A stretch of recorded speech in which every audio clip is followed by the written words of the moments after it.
Baik, syukran jazakallah khair atas kesempatan yang diberikan. Bismillahirrahmanirrahim. Assalamualaikum warahmatullahi wabarakatuh. Alhamdulillah wa kafa wa sallallahu ala nabiyil mustafa wa ala alihi wa ashabihi al-wafa. Allahumma aftahna qulubana wa alhimna rushdana wa ahdina ila siratikal mustaqim. Teman-teman sekalian dirahmati oleh Allah Subhanahu wa taala. Alhamdulillah di kesempatan sore berbahagia ini di hari yang berberkah, di hari Jumat. Semoga kita senantiasa diberikan kesehatan dan kesempatan Allah Subhanahu wa taala untuk menjalankan agenda-agenda selama di bulan suci Ramadan. Dan kita alhamdulillah sudah sampai pada pembahasan kajian kita selama bulan suci Ramadan berkaitan tentang kisah Nabi Musa alaihissalam yang diabadikan dalam surah Al-Qasas ya.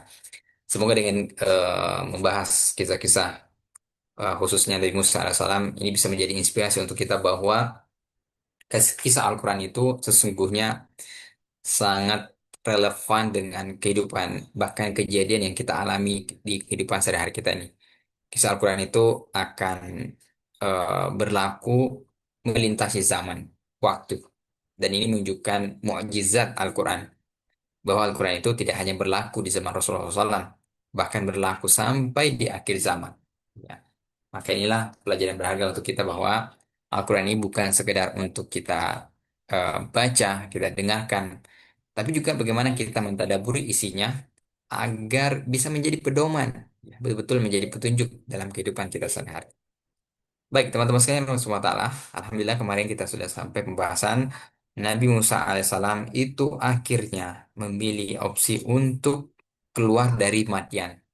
Dan di saat keluar inilah Nabi Musa mengalami ujian khususnya tentang bagaimana ujian ketakutan. Ya, coba kita bayangkan kalau kita lagi dikejar, ya, ingin dibunuh, kita akan melakukan apapun untuk menyelamatkan diri.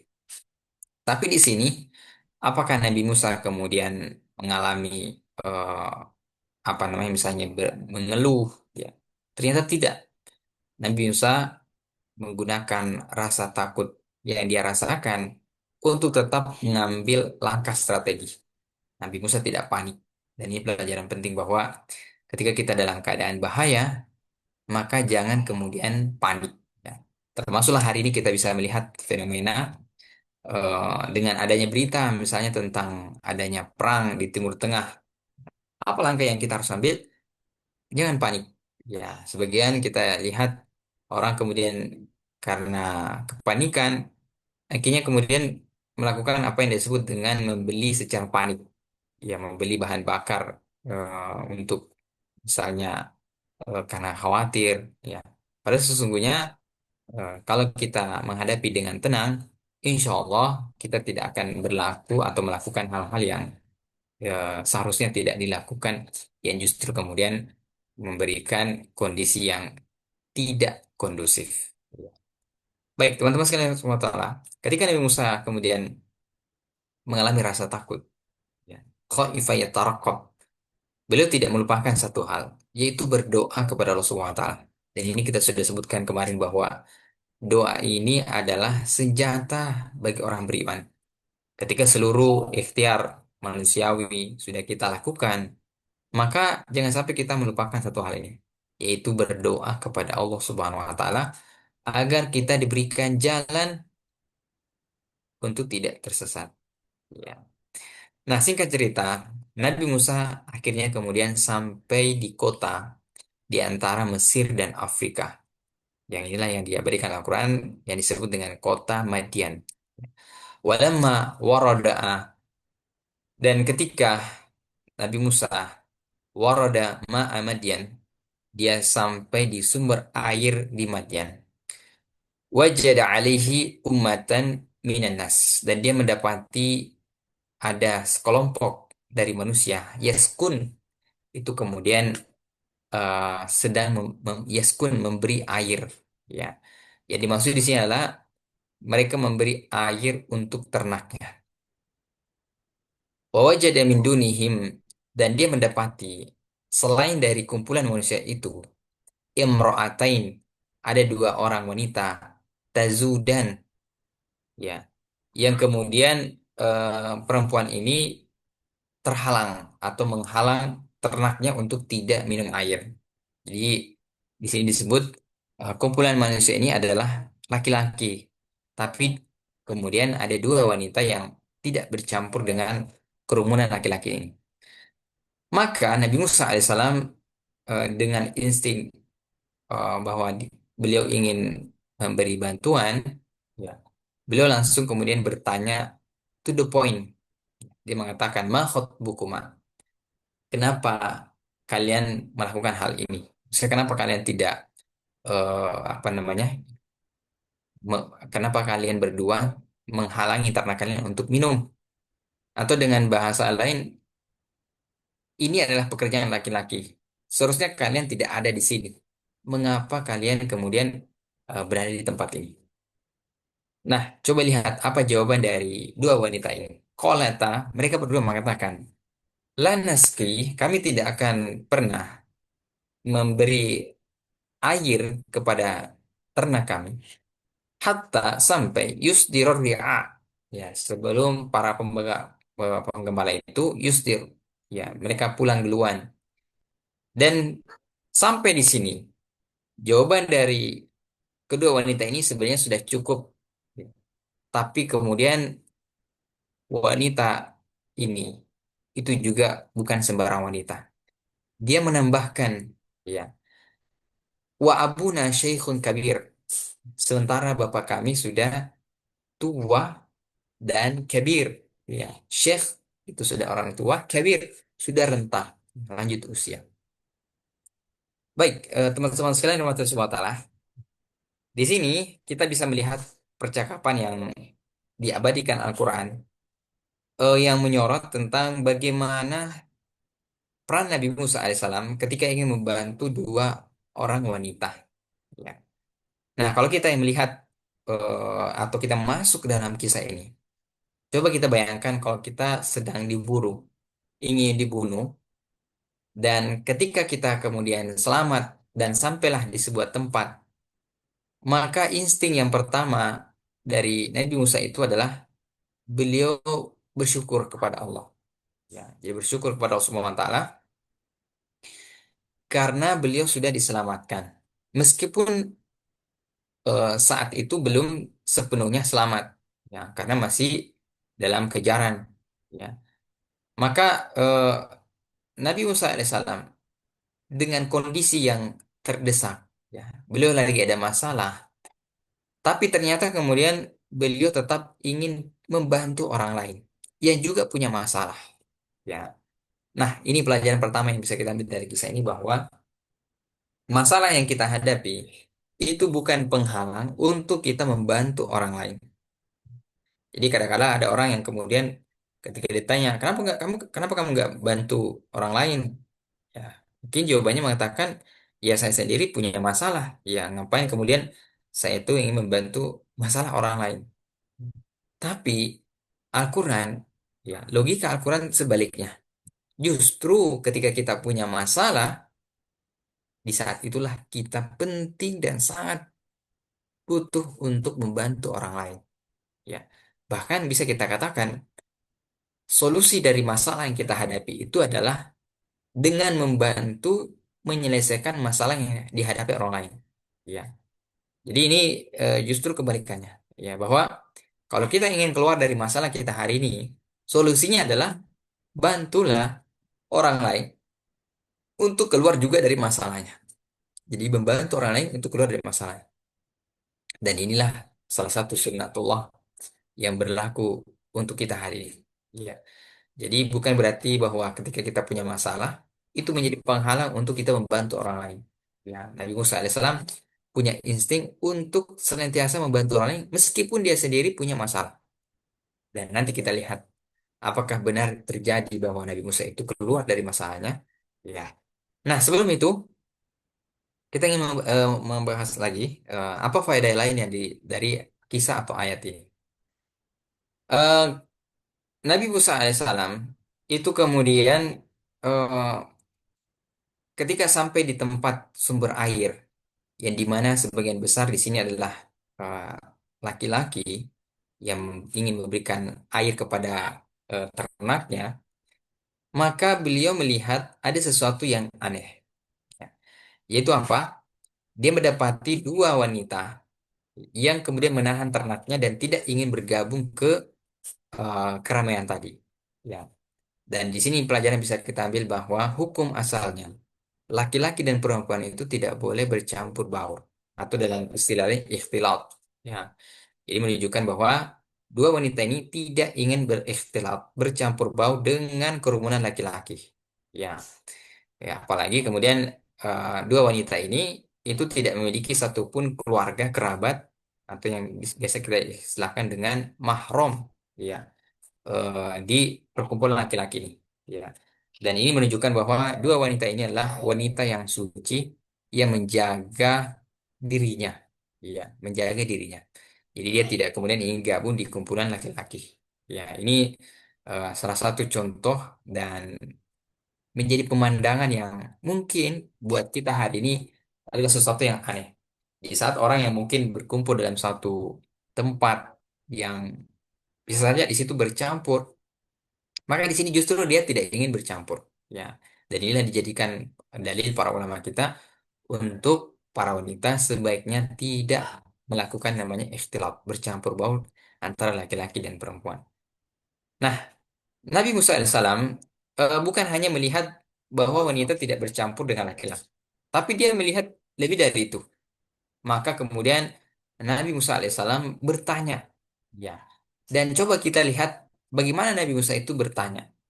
Beliau mengatakan, ma khotbukuma, apa maksud kalian? Ya. Kalimat yang sangat singkat, tapi to the point.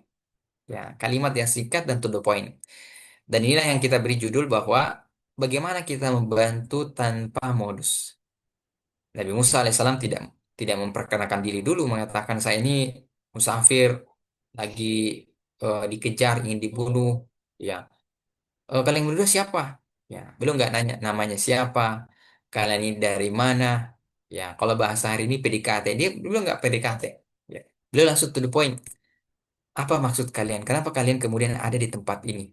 Ya, bahkan kalau kita ingin kaji secara fikih, soal Nabi Musa itu mengatakan seharusnya ini adalah pekerjaan laki-laki. Tidak seharusnya kalian itu ada di sini. Maksudnya menggembala ternak ini bukan pekerjaan perempuan. Ini pekerjaan laki-laki. Dan buktinya apa? Mereka harus berdua ya untuk bisa menangani apa namanya beternak ini. Jadi mereka berdua harus yang menggembala. Seharusnya ya atau standarnya itu adalah cukup satu orang laki-laki. Tapi karena memang ini bukan pekerjaan perempuan, maka mereka berdua yang menangannya. Ya. Nabi Musa alaihissalam mengajukan pertanyaan cerdas dan ini menunjukkan adab. Ya. Kalau kita betul-betul ingin membantu dengan niat yang tulus, ya, bukan karena ada kepentingan lain, kita akan melakukan seperti Nabi Musa ini. Kita sekedar hanya bertanya, apa maksudnya? Apa yang saya bisa bantu? Jadi nggak perlu kemudian bahas sana bahas sini, ya, tapi langsung to the point. Ya.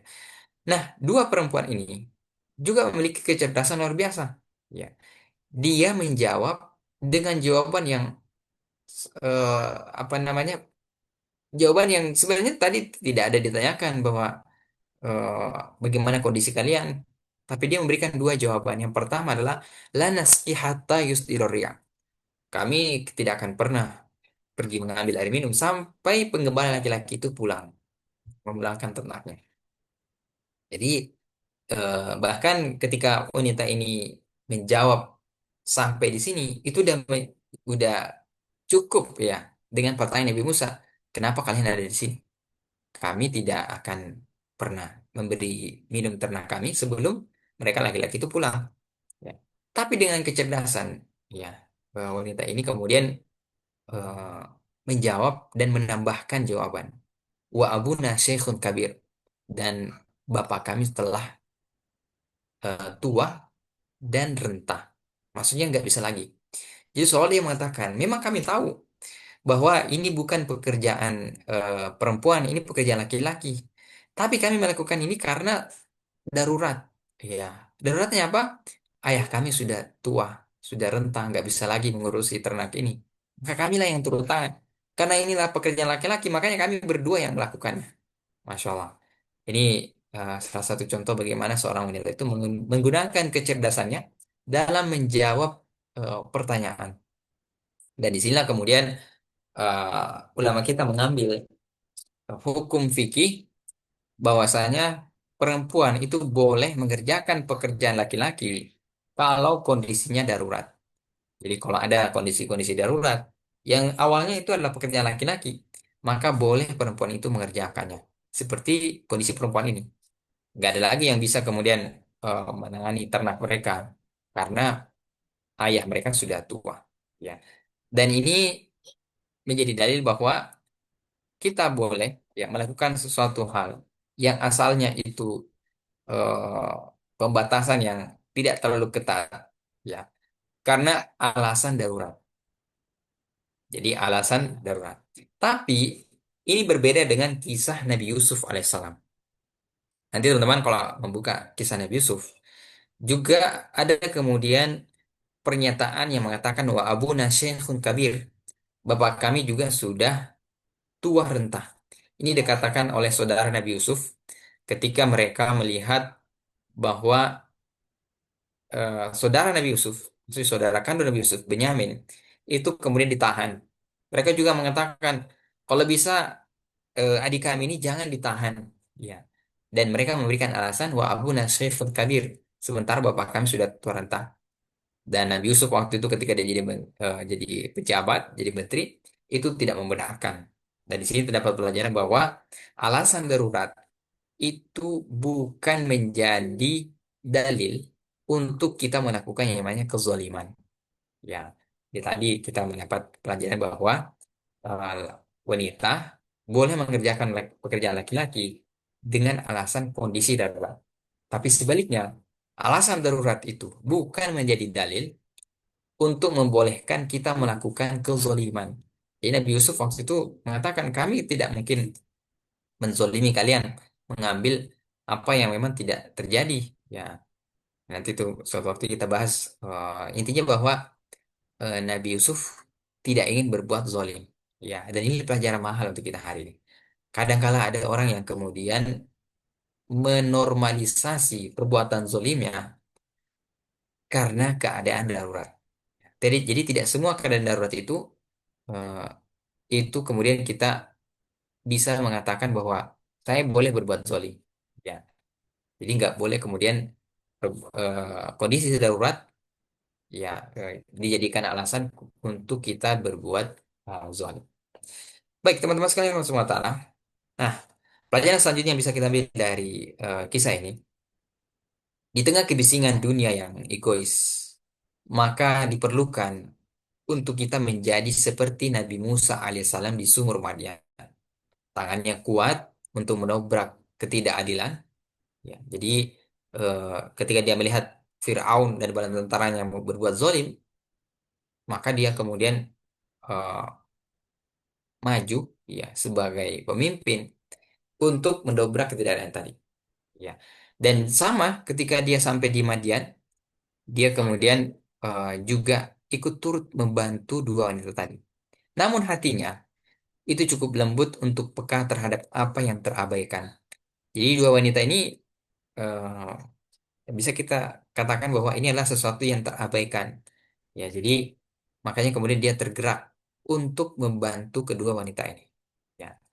Nah, pelajaran selanjutnya juga membantu tanpa modus adalah puncak dari kematangan jiwa. Ya. Jadi, kalau kita ingin melihat bahwa kita ini adalah orang yang jiwanya kuat, mentalnya sehat, maka salah satu tandarnya adalah ketika kita membantu tanpa punya kepentingan. Ya, nggak punya modus. Dia memberi bukan karena ingin dikenal. Ya, Nabi Musa saat itu orang asing, tapi karena dia tahu bahwa bagaimana rasanya pernah butuh untuk diselamatkan. Jadi Nabi Musa baru saja itu berdoa kepada Allah untuk diselamatkan dari kejaran Firaun. Maka salah satu bentuk kesyukuran dia pernah ditolong oleh Allah Subhanahu wa taala maka dia juga membantu orang lain. Dan tadi kita sebutkan, justru inilah menjadi peluang untuk Nabi Musa alaihissalam itu menemukan solusi dari permasalahan hidupnya, membantu orang lain. Ya. Nah, hari ini kita berada di gempuran di mana zaman kemudian eh, melihat orang akan berpikir individualis. Ya kamu, ya kamu, saya. Ya, khususnya di kota-kota besar. Ya, kalau kita yang berada misalnya di kampung, ya, saya kira budaya untuk tolong menolong itu masih tinggi. Ya, masih ada apa namanya budaya apa gotong royong. Ya, dan bahkan mungkin di kampung itu masih ibarat kata selesuruta istilahnya, masih ada keluarga kita. Tapi kalau di tempat yang kita nggak kenal, ya ini konteksnya Nabi Musa nggak kenal perempuan tadi, ya. Maka sangat dibutuhkan bagaimana kita punya keinginan untuk membantu orang lain. Meskipun sekali lagi kalau kita pergi, apalagi sekarang di daerah di luar negeri, itu bisa saja ya ada orang yang kita bantu justru dia seolah-olah ingin dibantu itu karena modus. Jadi sebaliknya, nah, ini juga berbahaya, berhati-hati. Apalagi di tempat-tempat yang ramai pengunjung, itu biasanya akan terjadi namanya scam, ya, penipuan. Ya, maka sekali lagi, insya Allah kalau kita punya niat yang ikhlas, yang tulus untuk membantu seseorang, insya Allah kita akan juga dipertemukan dengan orang yang memang butuh bantuan. Ya.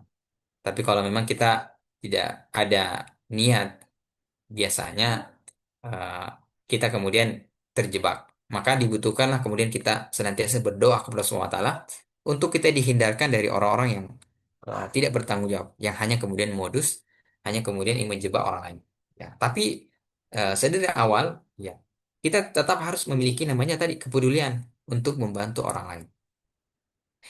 Nah, kemudian pelajaran bisa kita ambil di sini juga bahwa setiap bantuan yang kita berikan itu adalah bentuk syukur ya yang nyata atas keselamatan yang Allah berikan kepada langkah-langkah kita sebelumnya. Jadi justru Nabi Musa alaihissalam ketika dia membantu dua wanita ini itu adalah bentuk bahwa dia bersyukur beliau kemudian diselamatkan Allah Subhanahu wa taala dari kejaran tentara Firaun. Ya, dan nanti kemudian ini menjadi sebab akan diberikan solusi pada langkah-langkah selanjutnya. Jadi jangan kemudian berhenti menjadi orang baik. Jangan kemudian mengatakan karena saya hari ini pun punya masalah, saya nggak sempat bantu kalian. Ya, justru dengan masalah yang kita hadapi, membantu orang lain itu memudahkan untuk kita menemukan dari solusi setiap permasalahan kita. Nah, pelajaran selanjutnya juga di sini bahwa di sumur Madian, karakter sejati itu terlihat dari perilaku natural. Jadi Nabi Musa tidak membuat-buat, tapi inilah keseharian. Memang dia orangnya suka membantu. Ya, maka kesatriaan sejati itu hadir sebagai solusi bagi persoalan rumit dengan tindakan sederhana yang didasari integritas tanpa pamrih. Ya, dan ini kita lihat juga dalam kisah Rasulullah SAW. Rasulullah SAW itu banyak dalam kesempatan ikut membantu orang lain. Ya, ketika orang lain itu membutuhkan. Ya, dan di sini tidak perlu kemudian kita meminta izin. Ya, apakah boleh begini dan seterusnya. Tapi itu lahir karena kita punya responsibility, ya, tanggung jawab. Ketika kemudian melihat ada sesuatu yang tidak seharusnya, tapi kita kemudian memberanikan diri untuk membantu orang lain. Jadi tema kita hari ini adalah bagaimana kita membantu orang lain tanpa harus punya modus kepentingan lain, ya. Karena sejatinya hari ini kita bisa melihat eh, tidak ada yang kemudian namanya gratis, ya. Setiap bantuan yang mungkin kita dapatkan boleh jadi di baliknya ada modus yang tersembunyi, ada kepentingan lain. Maka Al-Quran mengajarkan kepada kita bahwa bantuan yang kita berikan sejatinya itu hanya untuk mengharapkan pahala dari Allah Subhanahu wa taala. Dan inilah kita temukan kata ikhlas. Ya. Kita membantu orang lain bukan karena ada kepentingan, bukan karena ingin dipuji, bukan karena ingin terkenal dan seterusnya. Dan inilah yang menjadi persoalan kita hari ini. Kita akan kesulitan membedakan mana yang bantuannya tulus, ikhlas, dan mana yang kemudian modus. Ya, maka kembali lagi tadi bahwa orang yang betul-betul membantu, ya, apalagi ketika dia masa-masa kesulitan, itu bisa kita katakan sebagai bantuan yang betul-betul tulus, ya, ikhlas, ya. Jadi dia membantu padahal dia sendiri punya masalah, ya. Karena kebanyakan orang pengennya membantu kalau dia ibaratnya tidak dalam keadaan masalah yang berat, ya. Tapi kalau ada orang yang membantu, masih pengen membantu orang lain, padahal dia itu punya masalah yang berat. Nah, ini bisa menjadi tanda pertama bahwa dia betul-betul tulus membantu. Ya, betul-betul kemudian membantu tidak punya kepentingan. Meskipun sekali lagi kita kembali kepada niat masing-masing. Kita nggak tahu juga bahwa apa yang ada niat yang dibalik itu. Dan Nabi Musa alaihissalam ketika selesai membantu dua wanita ini, dia langsung pergi. Ya, dia langsung pergi. Ya, selanjutnya dijelaskan. Ini menunjukkan bahwa kalau kita sudah membantu orang lain, bukan hanya di depan kita menjaga niat itu. Setelah kita membantu, juga harus tetap menjaga niat keikhlasan. Ya. Dan di sini juga terhadap ada adab Nabi Musa alaihissalam itu kemudian tidak bertanya lebih kepada wanita tadi. Dia nggak menanyakan, kamu rumahnya di mana? Tadi udah aku bantu, sekarang coba kamu bantu saya. Jadi dia tidak menggunakan kesempatan itu dalam kesempitan. Nabi Musa langsung pergi. Ya, disebutkan di ayat selanjutnya itu, nanti dia akan pergi ke bawah pohon dan berdoa lagi. Ya, Masya Allah. Nah, teman-teman sekalian, Allah Taala, intinya di sini bahwa kita ketika ingin membantu, maka awalilah niat ikhlas kita membantu bukan karena kepentingan. Bukan karena kita yang menginginkan hal yang lain. Karena sejatinya ketika kita membantu dan hanya mengharapkan pahala dari Allah Subhanahu wa taala, itulah menjadi sebab Allah Subhanahu wa taala juga akan membantu kita pada saat kita mungkin dalam keadaan kondisi sulit. Ya. Orang yang membantu padahal dia punya masalah sendiri, itulah sebenarnya orang yang membantu tanpa pamrih. Demikian yang saya sampaikan. Semoga ini menginspirasi kita. Saya kembalikan ke moderator.